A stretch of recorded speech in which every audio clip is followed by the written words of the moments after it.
Yesterday in my video, I posted part 1 of a 3-part series talking about propaganda. In that video, I broke down the 10 most common techniques used in propaganda, and then we went over a couple of well-known historical examples. The examples I used yesterday are ones that technically or usually have a positive connotation with folks in the United States. We went over Rosie the Riveter and the Uncle Sam campaign. I told you I picked those positive propaganda campaigns because I wanted to prepare you for some of the content we were going to be talking about next. In this segment of the video, we're going to talk about psychological and emotional manipulation techniques that are often used in propaganda. I'll go over a few of those techniques, and then again, at the end, I will show you some historical examples. I want to forewarn you now, before we get to the second half of that video, that those examples that I'm going to share might upset you. So I have made the choice to pixelate or blur out certain portions of those posters because I think the images that they represent are extremely harmful to some of the members of my community. And I also want to make sure that no one who's watching my content for education walks away feeling traumatized or wounded. I want you to be able to learn about this information so you know when you see it out in social media and in the media as a whole, not to do you harm. So please understand that I made that choice to pixelate those images with a strong reverence for history and understanding that seeing those images is critical. It's how we continue to develop our empathy. It's how we continue to learn so that we don't repeat the history that we've lived through. But again, because those images are hurtful to folks, I want to make sure that I'm keeping everyone safe. So let's jump into the techniques. The first technique is repetition. This is very simple. This is repeating a message over and over and over again until folks hear it so much that they start to believe that it's the truth. The second technique is the appeal to authority.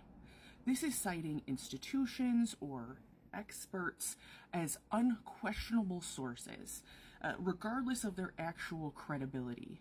This is saying, I demand that you accept that this person is an expert and you can never critique, question, or judge the things that they say. The third is something we talked about a lot in the last video, which is the appeal to emotion. This is meant to trigger your emotions like anger, or pride, or shame, or joy, or hope, rather than appealing to your logic or your reason. The hope here is that if they can trigger enough of an emotional response, it'll override your logical thinking. The next technique is scapegoating. This is when you blame a person or a group for a broader problem. An example of this can be in the dialogue around immigrants or the dialogue around minorities as a whole in the United States.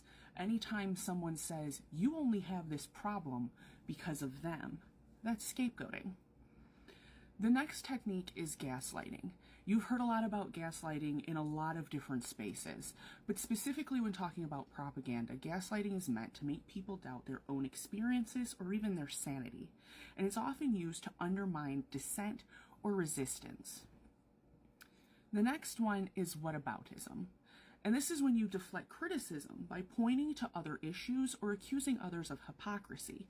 You are probably likely very, very familiar with whataboutism if you ever engage in back and forth conversations in the comments on any form of social media. Anytime you bring up a topic and someone says, what about blank, you are seeing this in action. So now I'm going to go over some of those real life examples, and I have one example of each. So again, let's be prepared to look at some of this propaganda, knowing that it's negative, knowing that its intent was to do harm and incite an emotional response. If that's what it does in you, on a negative or a positive side, then you are being impacted by the propaganda itself. So let's dive in. So my first example, which I'm not going to share a photo of because it's so recent that you've seen it everywhere, and this was the Stop the Steal.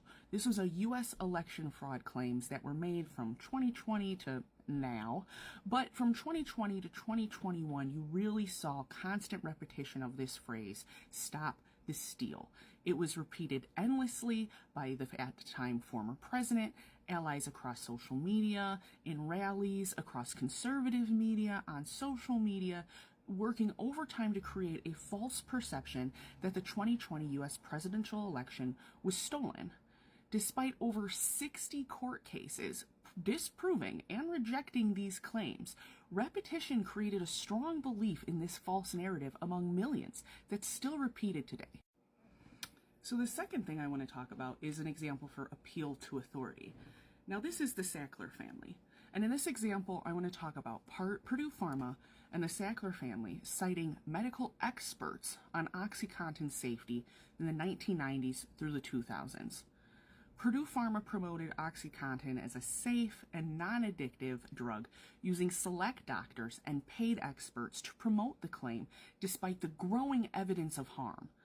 The appeal to medical authority delayed public skepticism and fueled the opioid epidemic. They basically brought up any doctor or official who they could put money in the pocket of who was willing to say, regardless of all the strong evidence about the dangers of this drug, it was perfectly safe. My next example will be around appeal to emotion. And in this, we're going to talk a little bit about the post-9/11 imagery and rhetoric used to justify the Iraq War from 2001 to 2003. Now, I was in high school during this to age myself, and this was the first time that I really recognized how much of the propaganda I was seeing by the modern government was reflective of the kind of propaganda I was learning about in my Germany and Soviet Russia classes at the time.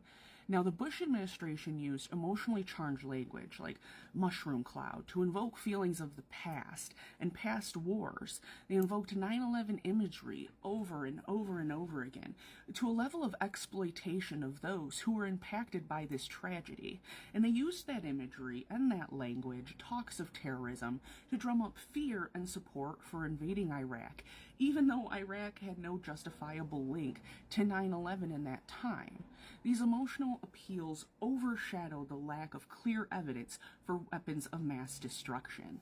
Yet, many people still today believe that those weapons were out there somewhere. Now, this next example I'm going to talk about is an example where I have chosen to pixelate the image. This is a very famous piece of propaganda from Germany that blamed for economic and social decline in the 1930s and 1940s. This is something you are likely all very familiar with. The regime blamed Jewish folks for Germany's World War I loss, economic woes, and cultural problems, which built widespread and support for. Scapegoating specifically helped unify this population under a false cause, which then made them feel secure in justifying the horrifying actions that they were seeing unfold. The party worked so hard to create the perfect and intentional scapegoats out of anyone in German society that they didn't like, that folks turned the other way at the literal eradication of their neighbors. Now, the words on this poster translate to essentially the enemy behind the Allies, or the power behind the Allies. And it was basically a piece of German propaganda saying that the Allied powers during World War II were being controlled, puppeted, and funded by the Jewish population. And then here we have a nice example of gaslighting. So the tobacco industry from the 1950s about to the 1990s were running these campaigns where they were denying smoking risks despite, again, a ton of evidence, very similar to the OxyContin example. So what cigarette companies did was launched PR campaigns to cast doubt on the connection between smoking and cancer. Again, even though their own research coming from within their own companies showed explicitly the direct link between their products and cancer. Now, part of the way that they did this was through these PR campaigns where they made lots of advertisements and posters about doctors, dentists, nurses, clergy people, what their preferred cigarette of choice was, how safe it was in comparison to the others, and how you should just keep smoking it up. And then the last example is whataboutism. During the Cold War, the Soviet Union had a campaign that responded to the US's criticism of human rights by launching a campaign about America's history with. I hope this helped.